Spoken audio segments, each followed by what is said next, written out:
Gilbert.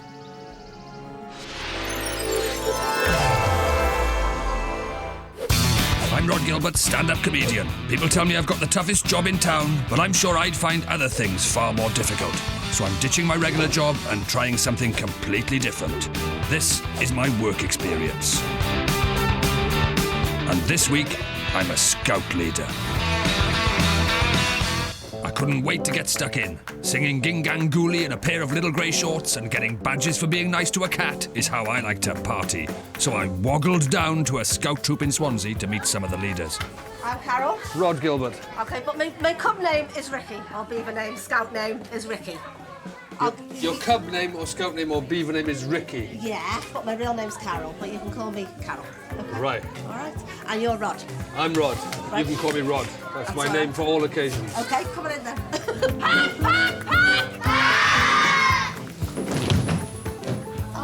Okay, look, we do our best. Cubs, do your best. We will do our best. I was in Scouts so long ago, crisps were 2 of your 5 a day. I don't remember any of this stuff. And as the evening progressed, the activities got more and more bizarre. We have been invited to do the Harlem Shake. I felt as out of place as Kim Jong-un in TK Maxx, and I wasn't the only one. What's the Harlem Shake? I don't know. I don't know. You all got really excited about it. I didn't. You didn't. Put it there. It was all pretty alien to me, and when pack leader Arkayla put these things on her head, it didn't really help. Can I have these? You're going to roll your money and see how much lands on the red paper. And whoever's got the most money is the winning 6. Okay? You understand that, Rhod? I'm pretty clear. It's clear, isn't it? Is there a 6 which doesn't have 6 in it? As the evening's activities drew to a close, my head was spinning like an owl in a microwave. No one goes out that door until they see their parent. Does that include me? My mother's 81. I doubt if she's coming. While I waited for my parents, Ricky Carroll introduced me to leader Gareth, who urinated all over my French fries. I'm going to get you prepared for what's coming up this weekend. And on the weekend... Don't make it sound so silly. It sounds like Blair Witch. No, it'll be fine. We're going to get you to scout camp for the weekend, which you're going to go and camp out with the scouts. Brilliant. Come the weekend, these woods near Swansea would be teeming with 200 beavers, cubs and scouts, and I'd be one of those responsible. But the closest I've come to taking 200 kids camping is walking past millets with my nephew. Sensing that I knew less about the great outdoors than a pair of claustrophobic slippers, Gareth agreed to bare my grills ahead of the weekend with some intensive training. If you listen carefully, you can hear, I think that's the beavers, the 6 to 8 year olds getting their chainsaw badge by the sound of things. And you can see everywhere the evidence that the scouts have been here. I was hoping for portaloos, but... Gareth had made a terrible error of judgment and mistaken me for a responsible adult. At the camp, you are going to lead a group of scouts into the forest, navigating around.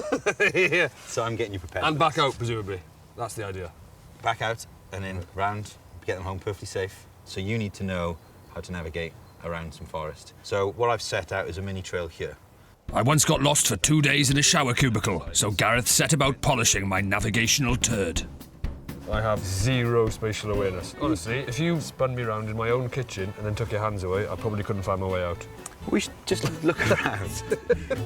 I looked round. It all looked the same to me, and giving me a map and compass was like giving a horse an Etch-a-Sketch. So what we're going to do now is using the map and the compass to get to our next few points. First of all, I'm going to show you how to set a map to north. I'm pretty hopeless with maps, Gareth. What I can tell you is, not map, map. OK. Right, that's my fine. starting point. Great start. A few beavers doing their Top Gun badge there. So you're going to get to the next step on your own using the map. Don't let the map move from north. I'm going to try and find a little... Oh, God. Hang on a minute. I'm going to try that way. See you in a minute. You'll be fine. Bear Grylls, I am not. Ah! This isn't marked on the map. Look, I kept this security tag on so I could take these wellies back. Chicken tikka masala down there. It's not on the map. There's a symbol for a tree somewhere around here. That figures. But see, North is going crazy. I think it's my zip or something, but... The gravitational pull of my zip was causing real problems, and in no time at all, I was lost. Totally lost the plot on this completely. If I'm going to lead a group of anything, I'm going to have to get more savvy with this. I would say I'm 10 minutes away from using the whistle I didn't bring. Ah! Shit, you know. Oh, I just put my back out. Like a gingerbread man who ends up being sold at a petrol station, I just wasn't cut out for this. Right. Mayday, Mayday. How can it be Mayday? How can anybody get lost 3 yards from a fence? I was to a map what Brian Blessed was to a library, so Gareth moved me on to campfire skills. I'll give you that. Yeah, I'm gonna laugh on you. There you go. I'm really bad at DIY, so stop me just before my leg comes off, yeah? Okay, give it a good smack, kind of Where? with a grain in the middle there. Split it into two. What's There. your leg? Okay, go. Oh my Here we God. go. This is sharp as... I'm worried about hitting my leg. I can hear it over and over again, just going into the bone, and then, in my imagination, for some reason, I start going to try and prise my bone open and then and have a look at the marrow. My naughty zip was misbehaving again, this time leading me down the darkest corners of my mind. A few more pieces. Oh, do you know what I've got now? I just imagine that going between my teeth and hacking up into my gums. My imagination is odd. Sit these down a bit more. Oh God, I had a horrible thing. I almost chopped your head off then. Don't do that again. You bent down in front of me and honestly, there was 40% of my brain was going, hack it off, hack his head off. Oh, I shouldn't be allowed in it. How did I pass the CRB check? I'd earned my don't hack Gareth's head off with an axe badge, but I knew that we were playing with fire when we started playing with fire. Okay, if you notice, before you do it, try that way. Here we go. Boom. Done. That's probably enough, isn't it? We need a little bit more to cook some food. I think that's enough that we should bring the kids in. That's enough making We're going to feed them all with this mush. Gather round, everybody. Worried about my destructive streak and my evil zip, Gareth built the world's smallest bonfire to teach me survival cooking. Bear Grylls. He can keep his witchetty grubs and his hollowed out kangaroo face, whatever it is he eats. Chocolate bananas, that's what the Scouts are on. Happy days. Let's pop these into the banana. Basically, if you are stranded in a fairly well-stocked supermarket, you too can survive by making chocolate bananas. Training complete, my big Scout leader weekend arrived, but I still felt about as ready to look after 200 kids as a Sunderland fan who's just been tasered outside of Wetherspoons. I'm arriving at the Wilderness Survival Camp weekend. Although, as you can probably hear, we're about 100 yards from junction 47 of the M4. Be prepared is their motto. My motto is, be prepared for this to go totally tits up because you haven't prepared. I am prepared to set fire to a few Cub Scouts, to lose a few beavers on a map reading exercise. I don't even want to think about that axe. 30 seconds in, and I was already flailing. Okay, where are we going, guys? I don't know what to do. Yes, that's right. In you go. In you go and camp. Jamboree. As the happy campers swarmed in, I felt utterly useless. But after half an hour of intense standing round, Gareth dropped me right in the deep end. We have a tent for you to help supervise. Right. It's going down in that direction to go up. That's about my level of responsibility. I like a tent that I can help supervise. So I'm not even putting it up. I'm not even supervising. I'm helping supervise. Perfect. So I'm watching somebody else watch, somebody else put a tent And up. they may Perfect. struggle, so you may have to get on their help. You said that you're an expert. Right, got the gist? Can you cope the other two? I'm helping supervise. Come on, Heidi, hi. No. Just be prepared for it to collapse. Okay. Yeah? That's your motto, isn't it? Yep. Be prepared. Oh, brings it all flooding back, this. Happy memories, camping. Glastonbury 1996, remember that? Remember that? No. Go signing, we have a problem. That's gone in there, it should be round there. Let's just go, who cares? There's not enough of that in the world. Nope. Who cares? I don't care, do you care? Nope. Scouts don't care, that's our motto. What's our motto? Scouts don't care. Boom. Concise, keep it concise. Scouts don't care. It's actually Scouts be prepared. Well, Yeah, just a really long-winded sentence, isn't it? So Scouts don't care is our new motto, yeah? Scouts? Don't care. Nice. I'll soon convert this entire camp to the Rhod Gilbert couldn't give a toss school. Scouts don't care.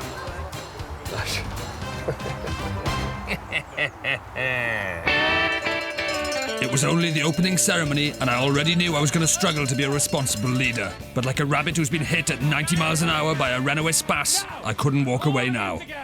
Are you here today? Yeah! Carol is Group Scout leader with 44 Sketty. She's going to welcome in our new leader, Rhod Gilbert. So welcome in, big round of applause.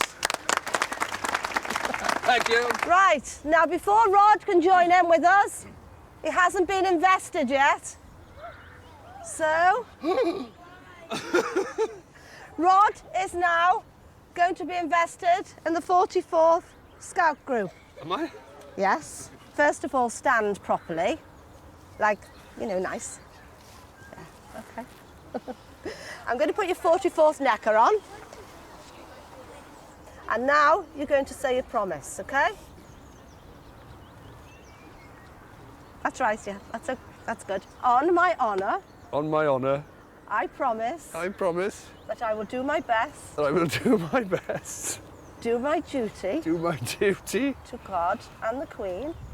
I tried to throw a big potato at her in the Royal Variety performance. Well, you're not doing that now. Right. To God and to the Queen. To help other people. To help other people. At all times. At all times. And to keep the Scout law. And to keep the Scout law. Right, we'll shake hands on that now. I was technically a Scout leader, but the ceremony had felt more like an exorcism.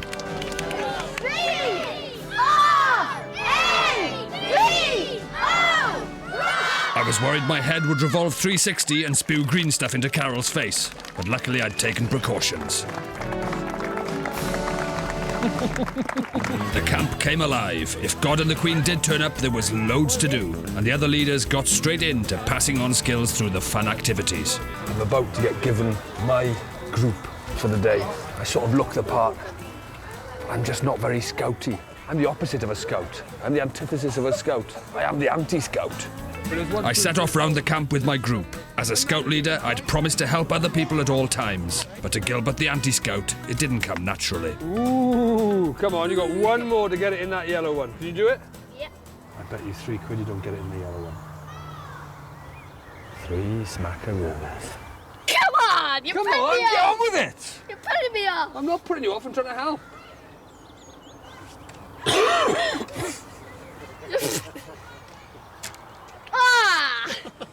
I'm not paying you the £3. Yes, you are. No. Give me the £3, you owe me the £3. The anti-Scout had done his first good deed. Morgan had learned a harsh lesson about gambling. But then I met a young man who needed no help whatsoever. All right, Ben. Ben, the Ice Scout. How are you feeling? Confident. Confident? Do you want to do a few trust-building exercises before we go? Nah. What do you mean, nah? Ben was so cool he could frost your eyebrows at 30 paces. Let's get on with it, shall we? No fuss. Yeah? Don't even like any small talk, no? Just...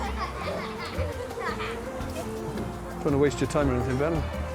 He was as cool as Steve McQueen and as sure-footed as a mountain goat. Go on, Ben. You show that wall. Unfortunately, I didn't share Ben's confidence and decided to check the other leaders' credentials. Do you know what you're doing? What is your job? I'm a music teacher. Brilliant. Good luck! Thank you. Amazingly, the music teacher guided me to the top, where I tried to rattle Ben, the Steve McQueen goat. Ben, what are you doing? These people are all volunteers. You realise that? All fully qualified. Ben, they're like teachers, bin men. What do you do? Printer. He's a printer. You've just been strapped in by a printer, Ben. What's your confidence like now? Keep the black rope towards me and you bump the stab moving a little bit. Ben, I don't think you're listening. Keep going. Most of the time they're working in shops and stuff like that. Keep going. They probably work in Dixon's. Teachers, shopkeepers. I'm not listening. He's a printer, the guy who's just letting you down. Probably a wimp. What do you mean, don't be a wimp? The person at the bottom's a music teacher. Ben, the Ice Scout, laughed in the face of danger, then laughed again as I got my Gingangulis trapped in a harness badge. Ben, I'm very impressed. Oh, my plums! Oh, I was doing fine until a horrific injury at the bottom. Ben, in about 14 years, I'll explain to you what just happened. All around the camp, the other leaders shared their skills, commanding quiet respect from the kids in an atmosphere that was fun but not chaotic. But Gilbert the anti-scout was struggling. I had no skills to share, and the little sods knew it. I am your leader!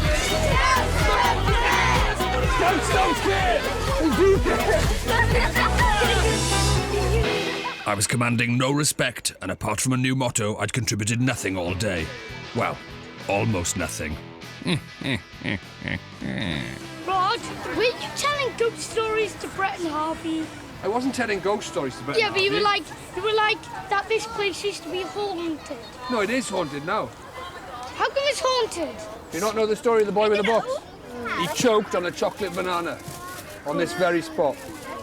And now, everywhere he goes, he carries a little box. And do you know what's in that box? No. Bananas. No. Chocolate. I'm so stupid. Why would he carry a box full of chocolate bananas? He choked on one. Yeah, maybe it's full of the check. other people's souls that choked on. There's the whole banana. It's full of... You think he carries a box full of other people's souls who've choked on chocolate bananas? We got the flower. As darkness fell and the scouts' bedtime loomed, I hoped fear of my chocolate banana ghost would finally earn me some respect. Come on then, Scouts. Let's get you all into Betty Pies. I'm not staying around here, though, because of the ghost. But frustratingly, I taught the scouts too well. Guys, the ghost is usually out at about midnight, midnight. That's what you said. Scouts don't care. My problem is I'm trying to instill fear in them with a ghost story, but I've taught them to be too blasé all day. They're just going, Scouts don't care. That's right. I'm a victim of my own motto. If I was going to make the scouts care and salvage any credibility, I had to convince them my dessert-based phantom was real. And soon a chilling aroma of chocolate and banana wafted through the camp. Go away. Bugger off. The chocolate banana ghost of old Swansea town buggered off as requested. But at dawn next morning, I regretted my actions, as the anti-scout was out-anti-scouted by the scouts. 5 hours before I planned to get up, their kitchen utensil band woke me up with a budget version of the musical Stomp. I hadn't heard this much noise since my dad tried to make his own breakfast.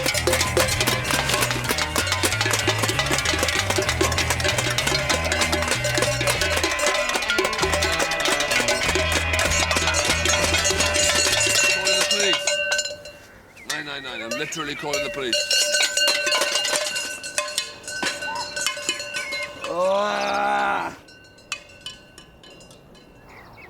I was tempted to go for my ram a frying pan up a scout badge, but before I could get my revenge, we were off. The day had started, with a badge ceremony marking an important milestone. All these cubs over here, this is their first night away.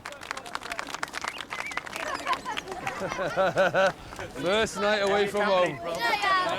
I only cried twice. Can you have it? No, you cannot. You've got yours. Did anyone happen to smell the chocolate and banana around their tent last night? I knew you had the red light. Chocolate banana It wasn't me. Mystery solved, it was on with the day. Gareth still didn't seem to have noticed that I couldn't organise a bum-off in a baboon house and had set up a big navigational challenge. I'd go head-to-head with Richard, a super scout born with a neckerchief round his neck. Come on now, guys, come on, it's not. Right, so you're going to go out with a group of scouts each. The ground is quite slippery. There's a few kind of steep edges, cliffs. You need to keep the scouts safe. Count the numbers before you go. Count them while you're walking around. No losing any of them, please. Gareth divvied up the scouts and gave us clues to our first locations. Where have they gone? Oh God, have they started already? Yep. Right, come on everyone. Go to grid reference SS. Where are we now? We're here. That's the I know we're here. St. Richard Scout of Swansea and his super scouts raced off to their first clue, while Gilbert and the Rhod Scouts hadn't moved off the starting grid. Get your finger there. It's not, get your finger there. So heading to location 3 now. This was head-to-head combat. Order versus chaos. I'm not sure just run is the best advice. With Woggleface marching towards victory, God and the Queen would have to turn a blind eye, because there was only one thing for it. This is the plan. Are you listening? We have to play this dirty. If we see any of their clues, destroy them. There's going to be something hidden in the undergrowth, that's all we've been told. It won't be too far away from this position. Can anybody see anything orange? Just look for something orange. Come on, focus. Whoa! Quick. Guys, not only have we got orange, we've only gone and got green as well. Suddenly, the anti-scout god intervened. We stumbled on one of their clues. No. Quick, they're looking. They've got spies everywhere. The dud scouts were back in the game. We'd found old Scouty Pants' Achilles' heel. Quick, chuck it over the river! We could lob his clues in the river. We haven't got it! We haven't got it! Look, we haven't got it! Right, that was good work there, team. Did some good cheating there. I don't know if we're in the lead, but we're cheating well as a team. It's the only chance we've got of beating those swatty Uber Scouts. This is a train track. It's clear, one at a time. I like trains! Yeah, I know, but not so much you want to get hit by one. Right, was there any of our group down the end of that train? Yeah. Who? They just got smashed. How many are we in our group? 5. 5. 1, 2, 3, 4, 5. This is probably the wrong time to do a head count. I should have done the head count before we started, shouldn't I? Like Miss Marple tanked up on Strongbow, we were hiding and destroying clues left, right and centre. If we stick it in here, they can't get it. Make sure they can't see it. We were intoxicated with cheating, and it was starting to backfire. Our nemesis, Luke Scoutwalker, was hot on our heels. Put that back in there. We're falling apart at the seams, team. Come here. Listen to me. New rule for our team. Maximum of 3 minutes cheating per clue. Right? Otherwise, we're spending longer cheating than we're going to slow them down. Okay. Right. Can you see what I'm saying? With the Scoutinator right behind us, we scarpered into the woods. We thought we'd got away with it, but Scouticus was onto us. They crashed. Oh, no. Cheats. And running blindly into the woods had sent us completely off course. I think what we've done here is really stupid, but I don't know. I'm too stupid to know if what we've done is just really stupid or not. If he'd seen us now, Bear Grylls would have been turning in his 5-star hotel bed. We have totally messed this up, by the way. I'm out of my depth, guys. Come on. How many hours have we been out? Has anybody got a watch? Yeah. What time are we supposed to be back? I don't know what time we left, do you?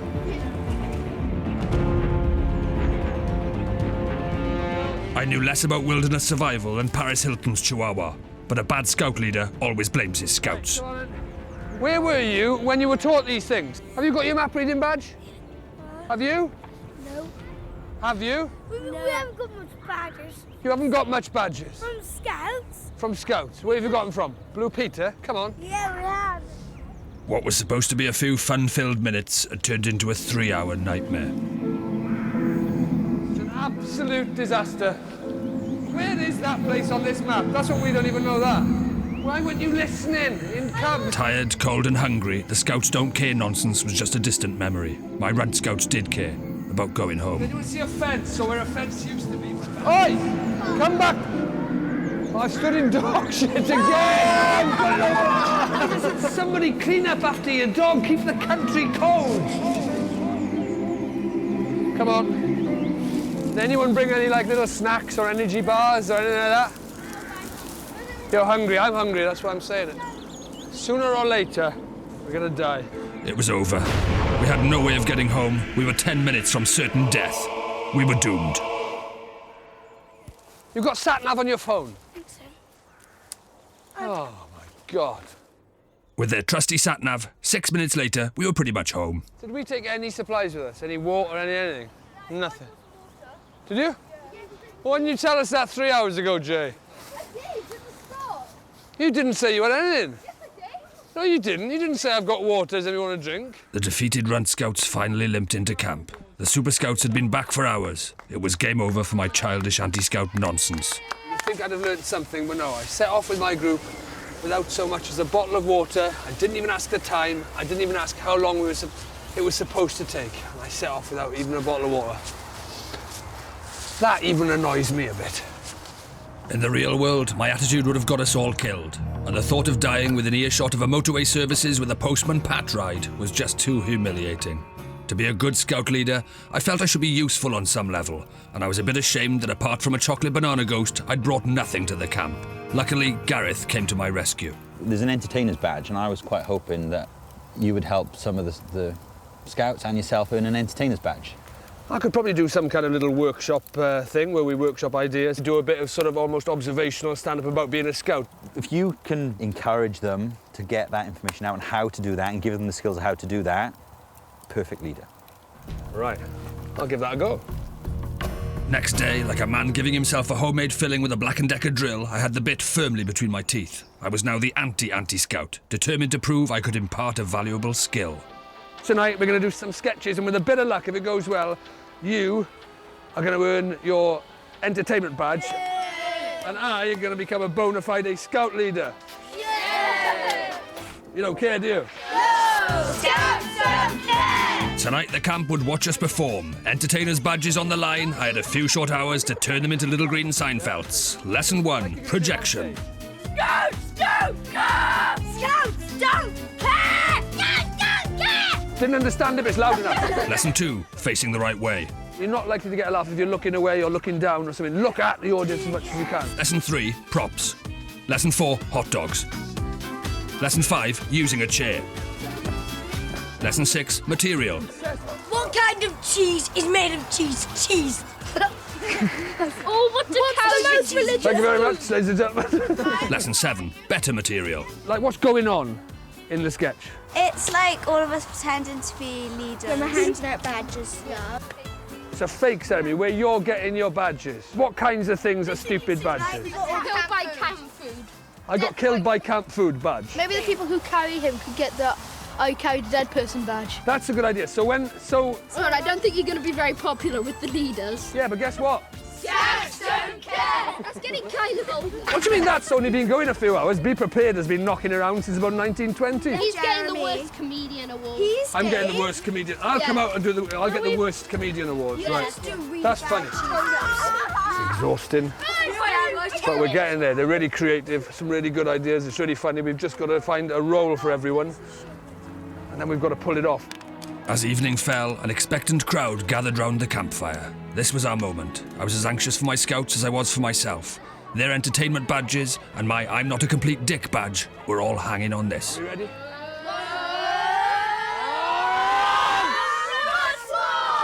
We're going for it. We're going to do this.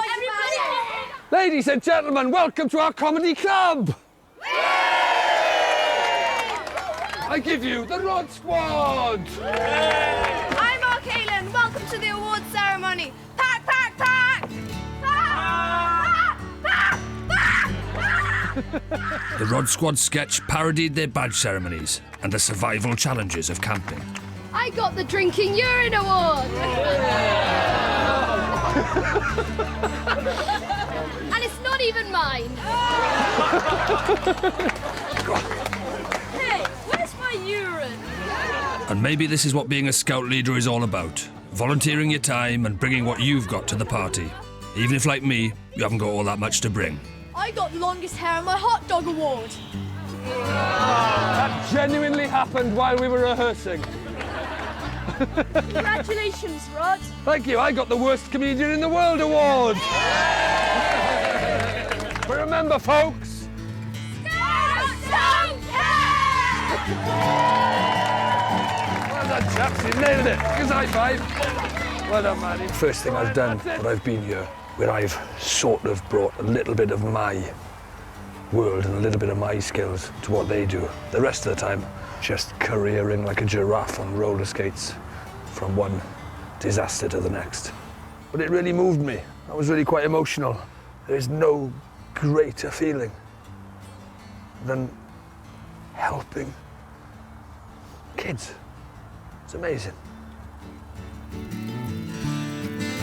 And Rhod's back trying his hand as a tour guide in 2 weeks' time, but you can hear him on BBC Radio Wales on Saturday from 11. Next tonight here on BBC One Wales, A Question of Sport.